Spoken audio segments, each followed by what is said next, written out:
Bonjour, je voudrais tout d'abord féliciter notre brillante journaliste Saint-Père Naira pour cette émission à laquelle je souhaite beaucoup de succès. Concernant l'incident rapporté par la BBC, selon le témoignage des pêcheurs sénégalais, il ne dispose pas d'informations précises à ce sujet. Si c'est vrai, c'est tout à fait regrettable.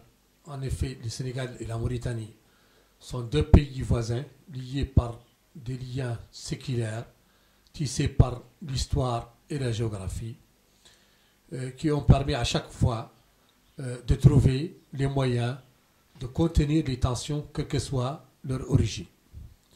En tout état de cause, le gouvernement des deux pays ont bien fait, par les pêcheurs sénégalais, des frontières maritimes des deux pays. Les deux pays étant membres de la Commission sous-régionale de pêche, ils sont signataires d'accords bilatéraux et de conventions multilatérales de lutte contre la pêche INN.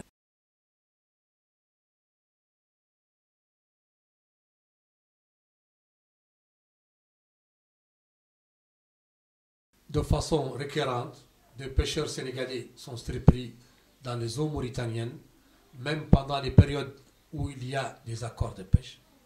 Cette pêche est qualifiée de pêche INN, c'est-à-dire une pêche illicite, non déclarée, non réglementée, qui appauvrit les stocks de poissons, détruit les habitats marins et entraîne une distorsion de la concurrence, réprimée durement par les législations nationales de tous les pays du monde et de la législation mauritanienne en vigueur.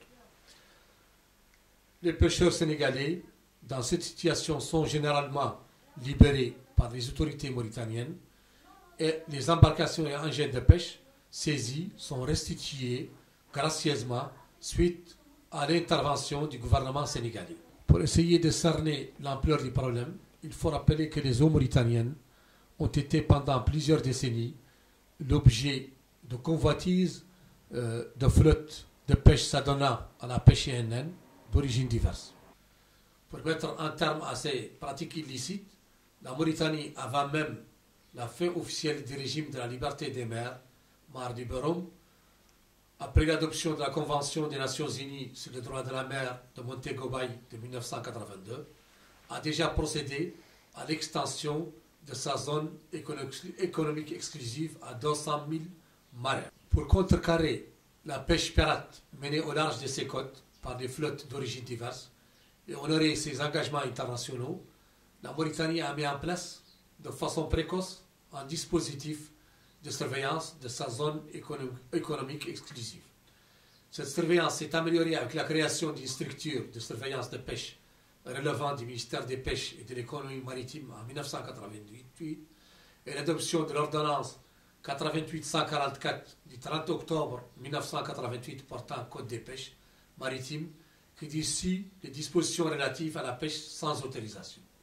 Cette loi, ainsi que la loi 2000-025 et la loi 2015-017 portant code de pêche, prévoit la saisie des navires, des captures, des engins de pêche, ainsi que des peines de prison pour les membres d'équipage. Des flottes de diverses origines ont subi les rigueurs de cette réglementation. Ceci a permis d'arrêter ce type de pêche dans les eaux mauritaniennes.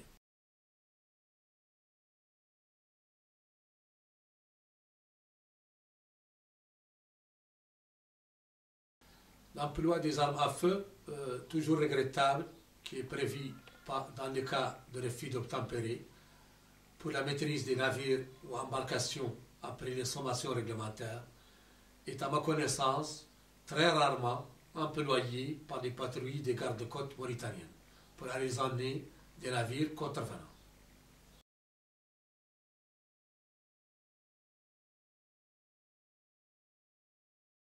Je ne pense pas personnellement qu'il s'agit d'un chantage géopolitique ou de représailles suite aux mesures ayant touché les éleveurs mauritaniens par le passé, mais plutôt des impératifs de l'application de la nouvelle politique des pêches qui prévoit la domiciliation des captures de la zone économique exclusive mauritanienne et la mise en place d'un système de quotas conjugué à d'autres facteurs dont le chômage des jeunes et la nécessité de la transparence dans le secteur.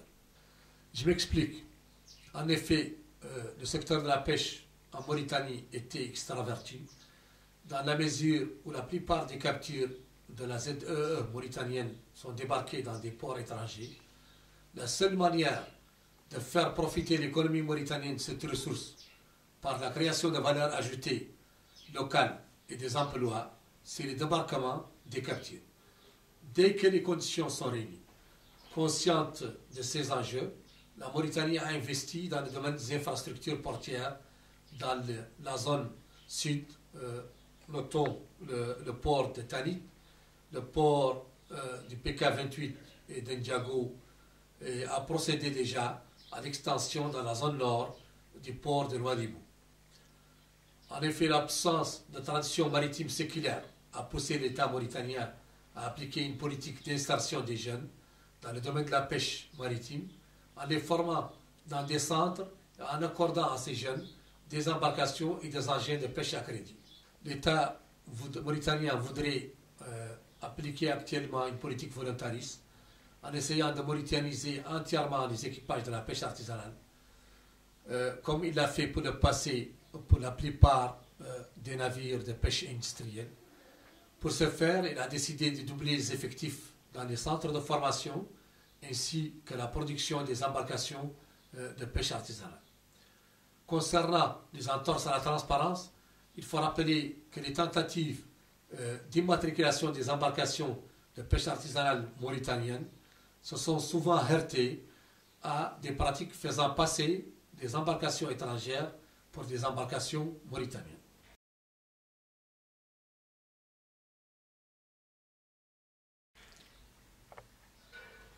Et il n'y a pas si longtemps que les autorités sénégalaises ont demandé aux éleveurs mauritaniens, en l'absence d'un accord de transhumance, de quitter le territoire sénégalais. Répondant à une question à ce sujet, le président Mohamed Abdelaziz a dit qu'il s'agit d'une décision souveraine sénégalaise.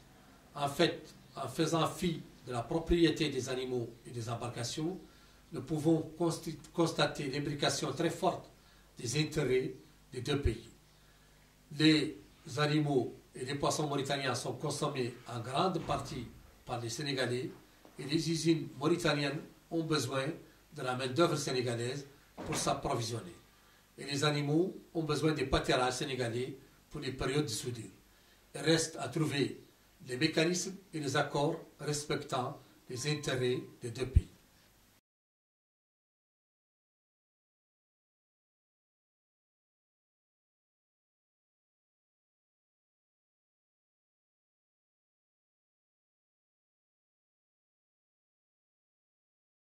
Ces événements sont regrettables et constituent un point noir dans l'histoire de notre jeune nation qu'on ne souhaite pas revoir.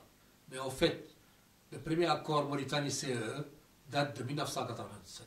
Il avait pour objectif principal d'intégrer les flottes européennes pêchant en Mauritanie déjà dans le cadre d'accords bilatéraux ou de conventions privées dans un même accord pour se conformer aux compétences dévolues par les États européens à la Commission européenne. En plus, faire profiter les flottes de pêche européennes des subventions accordées par la CE.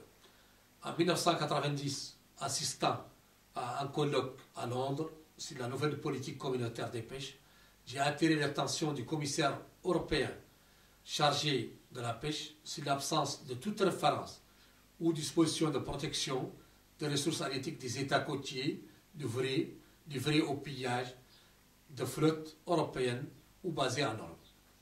Il faut dire que par rapport à cette période, il y a eu une évolution positive du droit de la mer par la mise en place d'instruments internationaux de type contraignant ou volontaire. Ces instruments vont tous dans le sens de la protection des ressources halieutiques et de la traçabilité.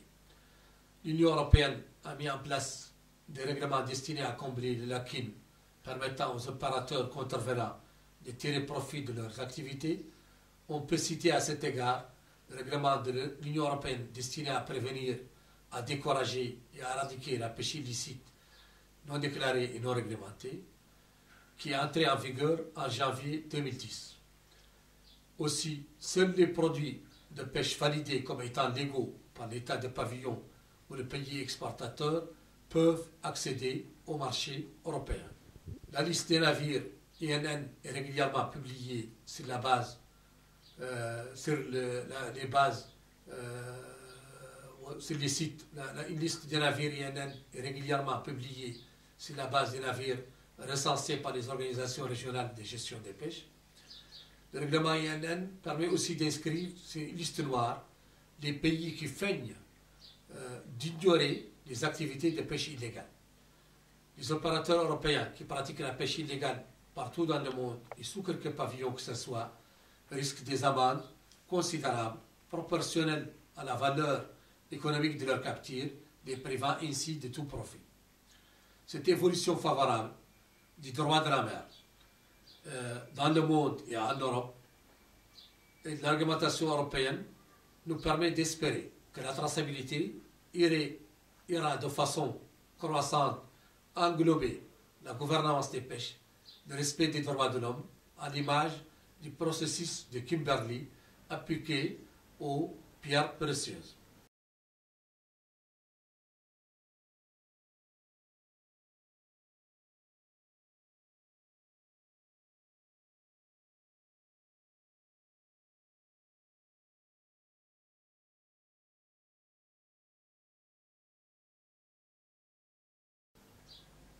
L'État mauritanien, en fait, s'est désengagé depuis longtemps du secteur des pêches, du secteur productif, et se concentre dans ces domaines sur la surveillance, la recherche, l'inspection sanitaire, la commercialisation, ainsi que l'encadrement des pêcheurs et la création d'infrastructures pour le secteur de la pêche.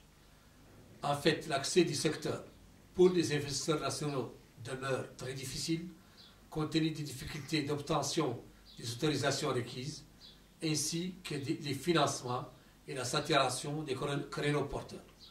Cette situation favorise le monopole de fait de groupes mauritaniens et étrangers disposant des moyens requis. La pêche artisanale est le seul créneau à la portée des citoyens ordinaires et l'État doit continuer à l'encourager tout en l'orientant vers des ressources sous-exploitées.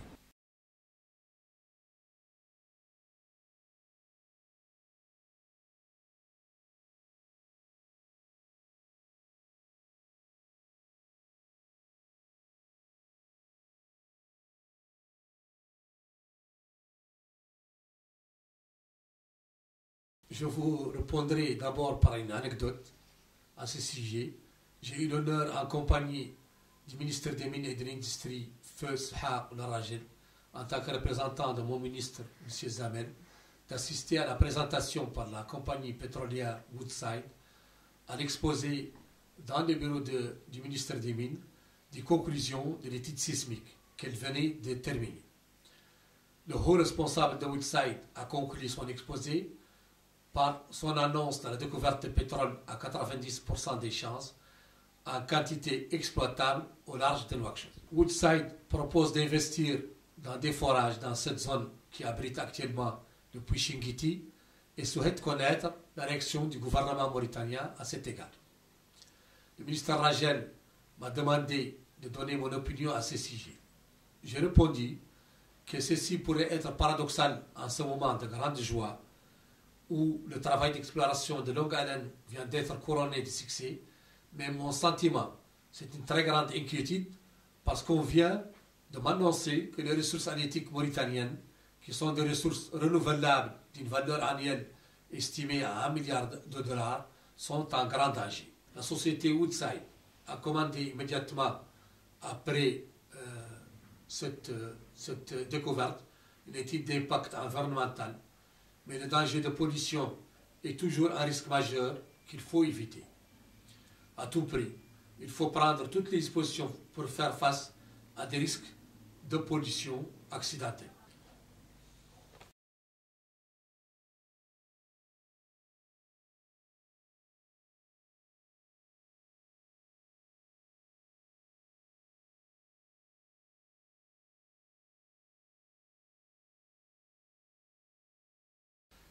Il faut dire que les choses ont changé radicalement depuis longtemps dans ce domaine. Il y a actuellement un département ministériel dédié à l'environnement et au développement durable. Le Code de l'environnement a été adopté en 2000. Ce code avait définissait les principes généraux constituant la base de la politique nationale pour protéger l'environnement. Ces principaux objectifs sont le maintien de la biodiversité, l'utilisation efficace des ressources naturelles, la lutte contre la désertification, la neutralisation des effets de la pollution, l'amélioration et la protection de l'environnement et la réalisation d'un développement protégeant l'environnement naturel. Par la suite, il y a eu un décret relatif à la création d'un Conseil national de l'environnement et du développement. Ce décret fixe la composition et l'organisation de ce conseil qui est chargé du développement, et de développer et de définir une stratégie environnementale nationale. Il y a aussi le décret 94-2004 qui a été modifié en 2007 relatif aux études d'impact environnemental. Et ce décret définit le cadre légal des études d'impact environnemental. Il existe donc aussi un plan Polmar et la police de l'environnement marin relève des gardes de côte mauritaniens.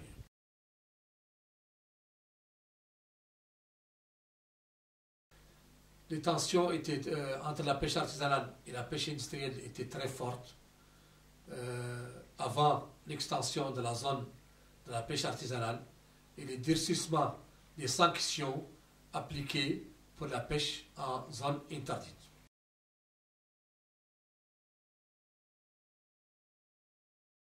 Je tiens à vous féliciter pour votre initiative qui permettra, je l'espère, d'éclairer l'opinion sur des sujets de grande importance en les traitant de manière dépassionnée par des experts. Bonne chance. Merci beaucoup.